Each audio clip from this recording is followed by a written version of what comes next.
Right then. And I'll just turn my volume down a little bit. And we're live. I think something that happened last week when we tried to do this was LinkedIn went down.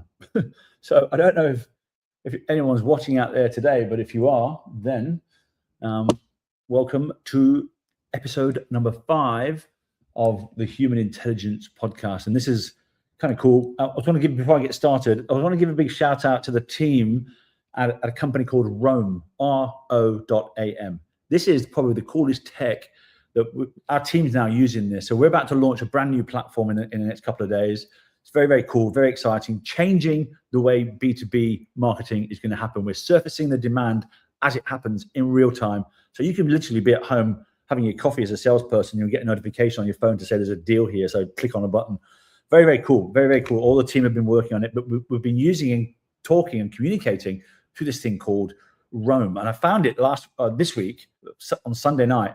And literally, we just finished having a team meeting with everybody, and we had like 12 people on the call, and it's just very, very cool tech. But you can do all sorts of stuff with it: drop in, drop out. It's not like Slack. It makes Slack feel like you're communicating via fax versus Roam. So get on it if you want to. So anyway, let's get this thing started. This is obviously session number 5. There's 12 modules in the Human Intelligence Podcast. So we've done the trust gap, we've done the human-centric design, and now we're properly sort of into the deep end. This is module 5 of the HR accreditation course called Trusting the Machine. Now, before anyone gets excited, I said trusting, not obeying, not worshipping, not following it down a dark alley like you bought a kebab at 2 o'clock in the morning. Trusting, eyes wide open. So we've got our 3 heavy hitters, as you know, Danielle, Rebecca, and Matthew.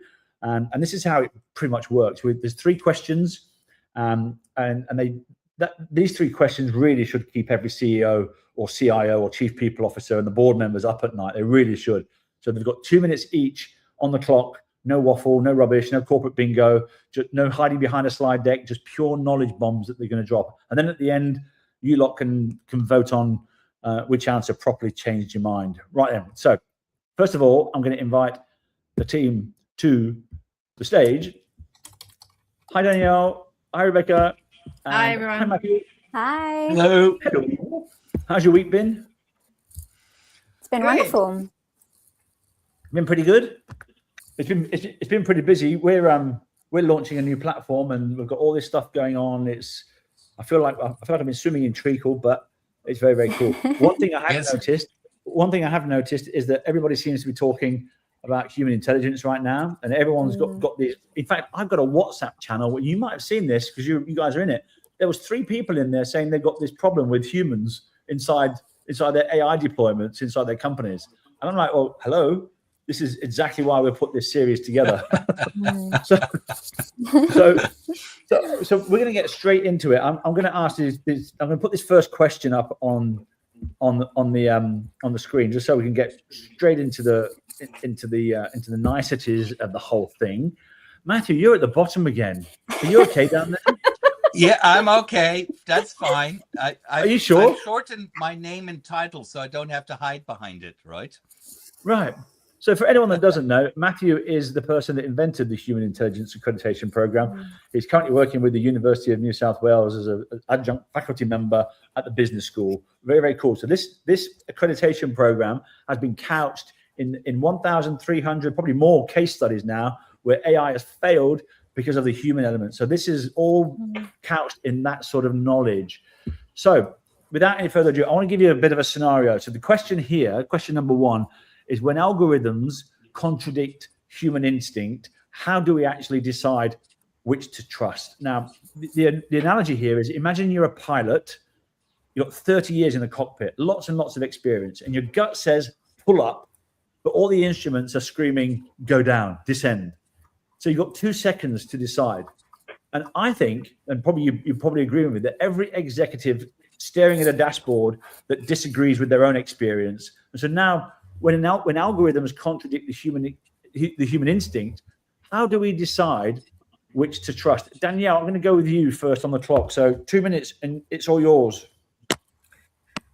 Well, tough question to start off with, but Yeah. I've got a few perspectives on this, and I think what you're referring to, I kind of think about two levels of decisioning where gut instinct and intuition is most important, or alternatively prioritizing the outcome, for organizational goals overall. And so your question's about how to trust the algorithm versus the human judgment. And if I just look at enterprise level first, algorithms are often geared towards the way in which that organization is structured or what KPIs they measure internally. And what happens, or what I see happening, is that then the algorithms get planned or built on a fairly formulaic way. And it creates quite a disconnect between the decisioning and the context, which is most relevant for where the decision needs to be made. So let me just explain. Two stories, a customer problem. So, and I'm not going to claim credit for this one, but I'm going to call out Pawan Verma, who's a great decisioning expert. And so a customer wants a bank loan and looks online, starting to look at the rates that are available and starts to originate a loan. They then depart the process. The next time they come online, the AI algorithm sitting behind has a choice of what they're going to present that customer with. They could present them with their loan to restart and continue, or marketing might be wanting the latest campaign to be front and center, or actually the customer service team want a service experience and they want the customer to update their details, or actually there's a deposit team that want to push the latest term deposit campaign. So all of these things compete, and internally whoever's got most clout guides that decision, which might be the completely incorrect trigger for that customer in that context. So that's one example. Another one is in complaints, where you've got customer resolutions to do and you've got AI guiding the triage and guiding what the recommendation might be, but it's completely devoid of the sentiment or the amount of emotional distress that customer might be experiencing. And that's where you need the individual who has the gut instinct, who has the empathy, who has the sense of understanding to intervene and provide the right solution to that customer in that moment. And what I fear at the moment is, as we're relying more and more on these algorithms, we're discounting the intelligence of our people, and we're not building these decisions with our people front and center, and particularly the owners of the process, the owners of that experience, and the people that are doing the work today, guiding where those interventions should occur. So, long story short, really got to bring those people front and center. That's a great answer. That was 3 minutes. I'll take a minute off your next answer. So we've got 1 minute. Okay. So Rebecca, same question. When algorithms contradict human instinct, how do we decide which to trust? Yeah, so for me, this isn't really one or the other. And here's the test I'd apply. So look at your override rate. And if you aren't tracking that yet, you should be, as a part of human intelligence governance. If nobody's ever contesting the algorithm, that's when I would actually get a little bit worried. There are a few things that could be happening. So there's either a fear of being the one who raises it. And that fear could come up in a couple of ways, like fear of raising it at all, just it's not a safe space to do that, or fear that they might challenge the machine and then maybe they're still not right. And there's a element of saving face, I guess, as a part of that. Maybe they're not sure that they're even allowed to, or then even meant to. So maybe that's not been, agreed or documented, or it could just be laziness, right? And it kind of just, people just start to blindly trust the machine. And then even if they do feel that something's not right, they don't necessarily raise it. It's just a human, a standard human behavior. So for me, the human and the algorithm should disagree sometimes. And I feel like that's healthy friction. And the moment that they never disagree, either the humans stop thinking or the process and the space for raising it's not working. So track it, name who owns the override, and treat 0 override rate as a warning, not a sign that everything's fine. That's great advice. Actually, I'm just thinking about my own business.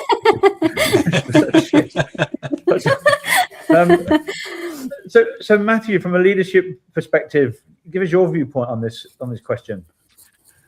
Well, I think, look, I think this concept of intuition and trusting how we as humans actually derive at decisions is a really interesting concept, and how we've actually worked around decision making. And Rebecca, your work about how do I know if it's actually working or not working, and what am I tracking and what am I looking for, I think are really, really important lead indicators that we need in order to understand if we're in the right track. So very simply, the famous research project done 20 years ago, it hasn't ever not been done since, asked humans, asked CEOs about how good their decision quality is. And they asked 2,700 CEOs, they tracked it over the correctness and what actually happened over that and how those decisions evolved over time. And they found that the best CEOs got 51.7% of their decisions correct, right? Slightly better than coin toss, right? The difference was between those and the least successful CEOs is that they were prepared to be wrong. And they surrounded themselves with diversity of thinking in order to control their own bias, in order to invite different views into the room in order to do that. And so if I'm allowing AI to make all the decisions, where does the diversity of thinking come in that actually exposes the bias? And we know that AI develops bias as well, and will make biased decisions based on the data that we humans have fed it, which is full of bias. So what AI will do is just take that bias to the next level, whereas we have learned how to control bias through diversity of thinking. And so the human in the loop, or the person that has to be there, has to be we have to be interrogating those answers by creating diversity of thinking around that actually helps us to validate or to come up with a better decision and refeed that back into AI. So it is never a standalone process. It is an iterative process that we go through in order to be able to arrive at the best outcome. Valuable. I'm not even going to try and wrap up, because I think wrapping up, I'll just make it all complicated. So I'm just going to say, that's really interesting, Matthew. I actually didn't go to university or school. And so when you talk, I feel this for me feels like my university degree when you talk. So I'm very grateful for all of that knowledge. Okay, let's get straight into question number 2. So this is really a good one, because, really, what are the unseen costs of delegating critical decisions to sort of AI? And we've got a bit of a scenario again. So we've all got that friend, he's got a dishwasher, and 6 months later, he couldn't wash a plate by hand if his life depended on it. So it's funny when it's crockery, but it's not as funny when it's your entire leadership team who have forgotten how to make a judgment call because the algorithm's been doing it for them. So everyone bangs on about efficiency gains, but no one's really counting what we're quietly throwing out the window. So what are the unseen costs of delegating critical decisions? Rebecca, we're going to go to you first on this from a culture perspective. Yes, I love your analogy because it ties perfectly to my response. Yes. So I have 2 areas to very quickly Oh, by the way, about. firstly, can you wash pots? I can wash pots, yes. Okay, good. I haven't quite lost that skill yet. The first is skill loss, right? So every decision you hand over completely to the machine is a decision your people will stop practicing. And judgment is a muscle. So depending on what kind of work the employee is, being redeployed in doing, ultimately you kind of end up with a team that can operate the system but can't really tell whether it's then wrong or that judgment is lost. So, and that's probably something that is not on the radar at the moment. Yeah. The second one is probably more on the radar, and that is kind of pretending that the machine can be accountable, right? It can't. Only a person can own a decision, so you need to have I'll put my governance hat on, a clear risk and human judgment matrix. So the higher the risk, the more human judgment sits in that decision, and then the lower the risk, the less. But it should never be none. Even your lowest risk call still needs a human somewhere in there, and have that human in the loop, or you've quietly handed accountability over to something that was never capable to hold it. So it's very interesting. I had a call this week with a global CISO of a very large retail company. He said one of the biggest problems they've got at the moment is insider risk, because they've outsourced a whole lot of their cyber stuff somewhere else. And so same sort of thing here, that atrophy there is kind of interesting. So Matthew, from a leadership perspective, what's your perspective on this question? What are the unseen costs? Well, look, I can tell you the real costs of that and the unseen costs. Well, so sorry, let me regroup my thoughts here. I'm a pretty bad moderator, mate. My job is to confuse you. I'm just here to confuse you.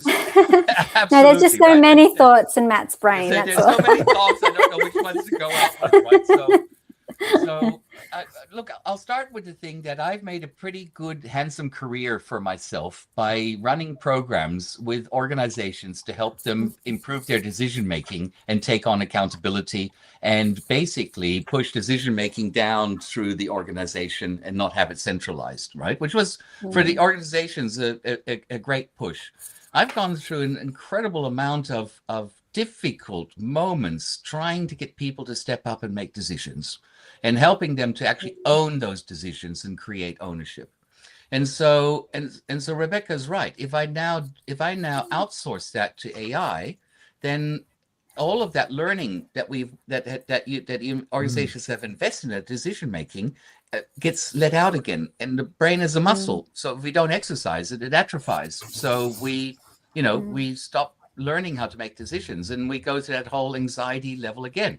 I personally think this is a fantastic strategy, because if this wasn't happening, right, I would be working as a barista today, because within about 6 months, organizations will start realizing, saying, "Oh, we got to get decision makings back to humans again," and then they will start calling me and running more decision making programs again. Right? Because we just don't, because we're not thinking about in our decisions of outsourcing that, what are the unintended consequences that in the long term are going to come. We cannot eliminate human decision making at any level, because we need to be practicing that all the time in order to make better decisions. It's so good. Rebecca said something earlier that just stuck with me, which was about the muscle. I didn't even think about it as being a muscle, because I guess when you stop using it, it becomes weaker. So it's really interesting. So Danielle, from a transformation data perspective, I mean, you're one of my favorite tech leaders. So tell us what your thoughts are on this question. So we're all going to become weaklings because we lose that muscle. So this is the area which really does cause me a lot of concern. I've got to be honest. Just building on what Rebecca and Matthew have already said, we as the workforce, we've all learnt through knowledge and experience, and that experience has been key. And so, where you've had intuition and gut instinct and leadership capability and all of those attributes that have enabled you to make a judgment call, that's now becoming sort of destabilized. And it concerns me, because I see really experienced people today second guessing themselves and worried that they're no longer good at their job, or they have no longer got expertise. And, that's before the AI's even replaced that judgment call. And so fast forward to the next wave of the workforce, where they've got none of that experiential learning, which gives them the intuition or the gut instinct or the judgment to say what, where, when, and how to intervene, is a real concern. And I think that there's a bit of an automation hangover emerging. So organizations and leaders have cracked open the champagne and celebrated the speed and the cost savings of AI delegation and the productivity wins, only to find that by year 2 or year 3, they've lost that institutional knowledge that Matthew just talked about. It was never documented because it lived in the judgment of those people that have now left, and all that IP has walked out the door. So yeah, it concerns me, hence why I think this and what we're talking about is critical and super important, and ensuring human intelligence alongside your AI programs is critical. It's really interesting. You know, we do you remember we had a conversation with Andrew Webster? He's like the group chief information security officer of BlueScope Steel, and they're having to use AI now because there's less people going through university looking at becoming steelologists, I think is what they're called. And there's all these older people, that sort of Gen Xers, my age, and the boomers that are retiring. And so all that knowledge of the steel industry is going. And so they're having to use AI. It's the same sort of principle what you're talking about here, Daniel. If you don't protect it, it's literally going to be lost forever. Very, very and cool. I know, and just maybe before we move on, like I know a lot of people's answer is let's make sure that we've got knowledge plans in place and we're documenting.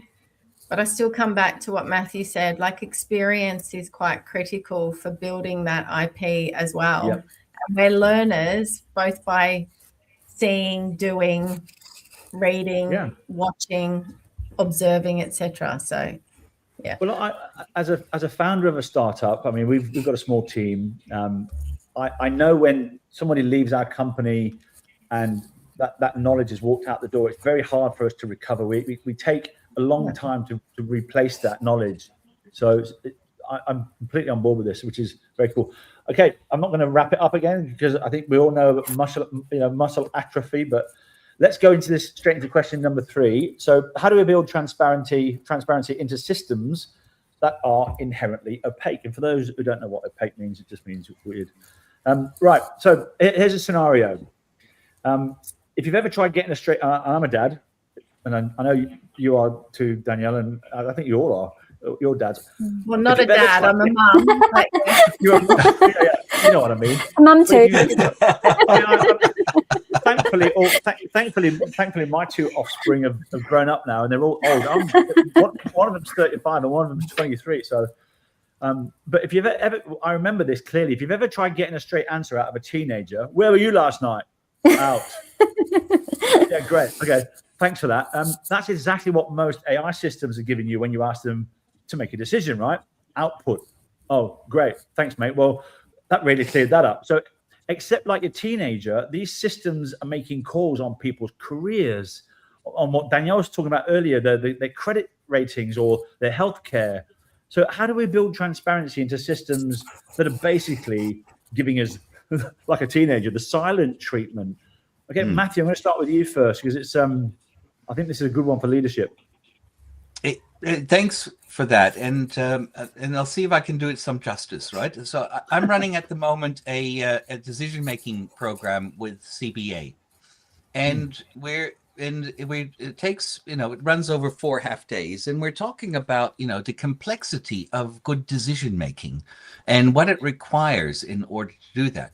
But the most important thing is that once a decision is made, you need to be able to explain to the people you're expecting to execute that decision how you arrived at that decision.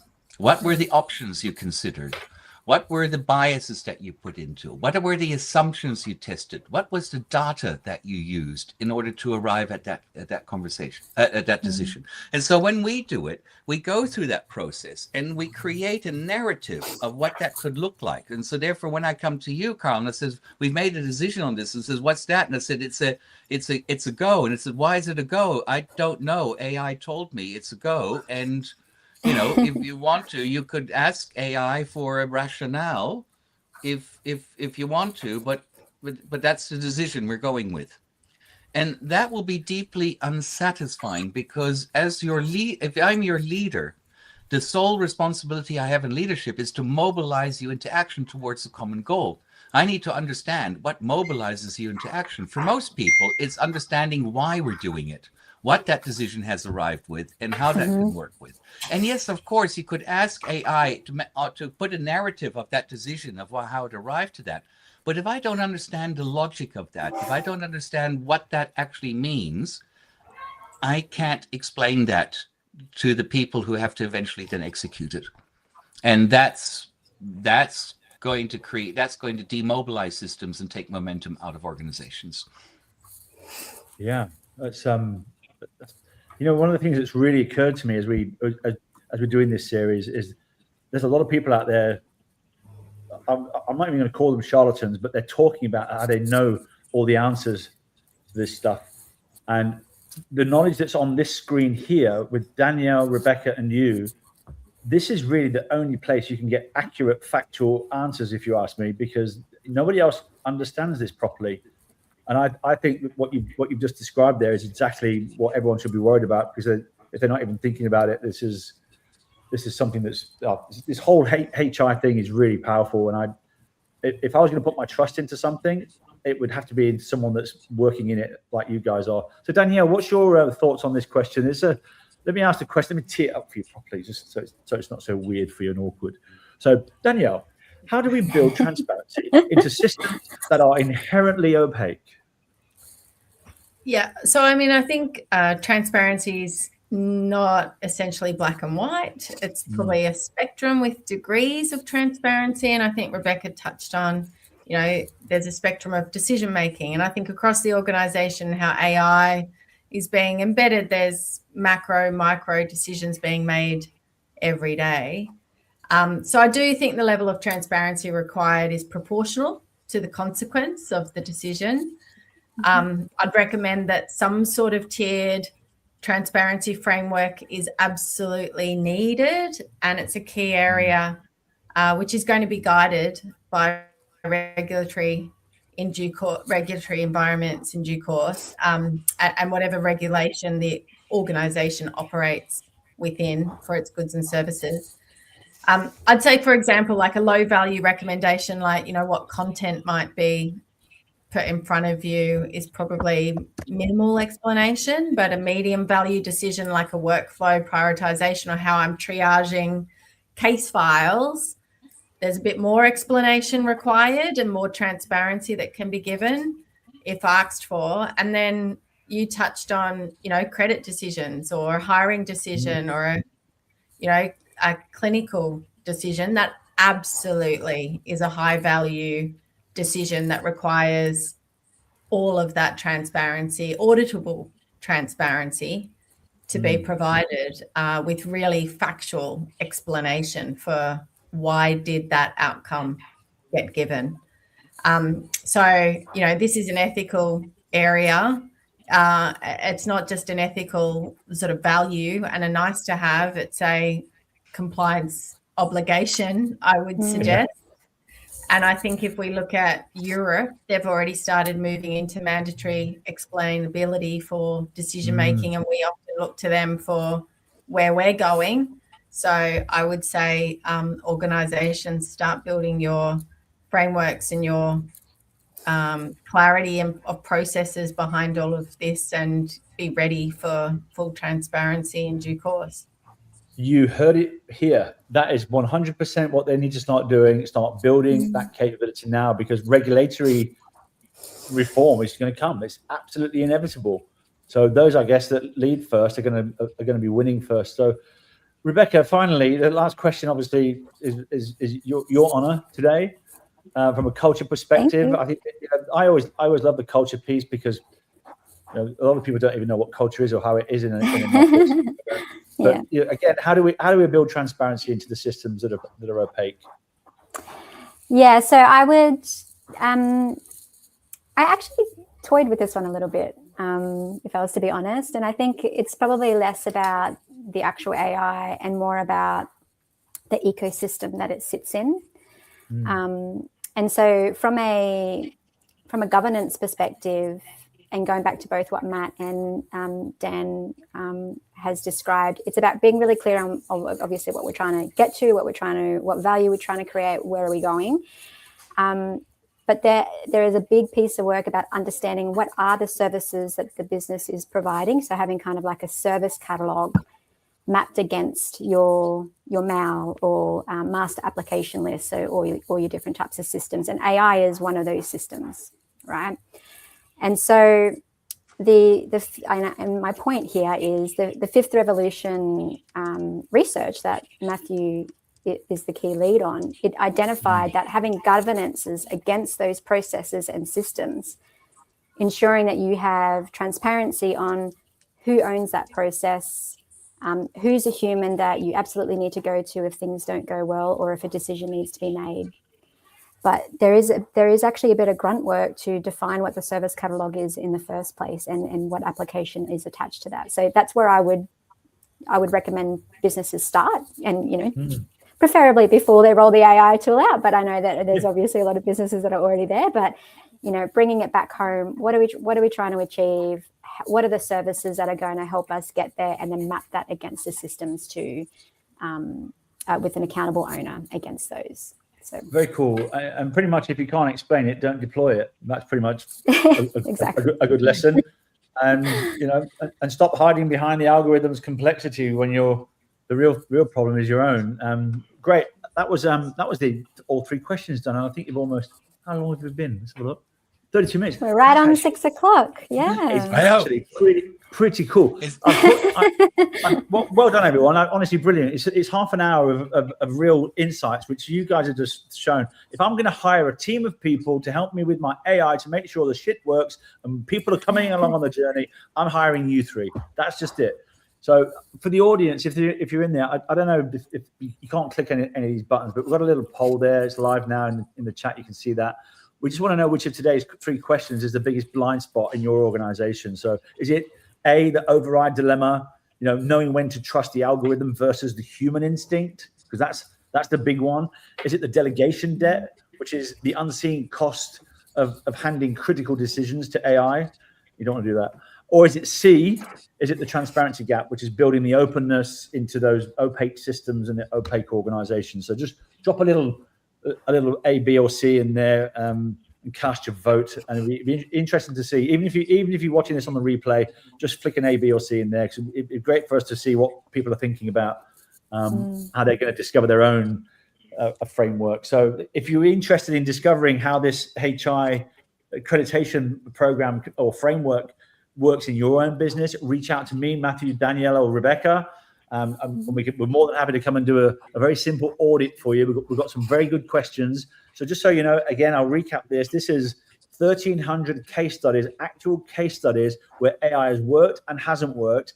And Matthew's done the analysis, and we've got absolute categorical evidence of the 9 areas where money will leak out of your company because of this. So you might be thinking efficiency because you've just got rid of a few people, but we promise you the money's leaking out these other 9 areas. And if you don't know what those 9 areas are, it might be your shareholder value. It might be the trust that you've got from your shareholders that's leaking. We can identify that critically through this program. So Danielle, Matthew, 6 o'clock, Friday night, beer o'clock, get out there, have an amazing weekend. Just one thing before you go. You're launching a new platform on the 1st of September. Yeah. And you're saying who's joining the party. So every time I hear party, I get FOMO that I'm going to get left out. So what's the party? Where's the party? How can I join the party? Well, you remember I mentioned Rome at the beginning of the call. Well, all roads lead to Rome. ROAM, not ROME. So we're actually doing a virtual launch. So I think we've got about 150 already registered. And so I'll send the links out. I'll put the link in this thing, and so everyone can join. Everyone's welcome. This is game-changing B2B stuff. There is nothing on the planet. So just imagine this. Everywhere in the world, you've got networking programs, you've got networking tools, you've got networking this, LinkedIn, you've got all these, mentor programs, all these different groups. Then you've got all these amazing different calendars out there. Calendars like Calendly, Cal.com, lots of different things. And then you've got all these fundraising platforms out there, all different bespoke ones. There's never been anyone that's put all three of them together. So, see, they all want me. And so we've basically combined all three of those things, and you're now getting the most amazing. So we've basically had 2,500 projects, executives that have told us what they're working on, whether it's AI, whether it's data security, whether it's whatever it is. They've told us what they're working on, and they're putting it on the platform. So our customers can then go and have a conversation with them about that, and the execs can actually get some value, get some insights, and meet their peers. We've actually built a peer-to-peer messaging platform inside the platform.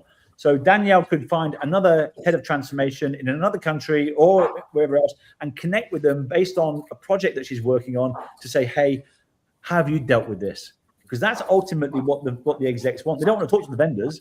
They just want to talk to their peers. And so we've built that into the platform. Genius. And so it's all coming live on the 1st, and I'm very excited, as you can tell in my voice. Yes. So be there or be square, right? Be there or be square. Look, I mean, honestly, for any field marketer that's out there, you need to just stop spending money at those events. Just stop it, because there's no point. Just come here. Everything's there. So have a great weekend, you lot. Have a great weekend. Thank you all. See everybody. Thanks, Take care. guys. Bye-bye. Hey guys. Bye.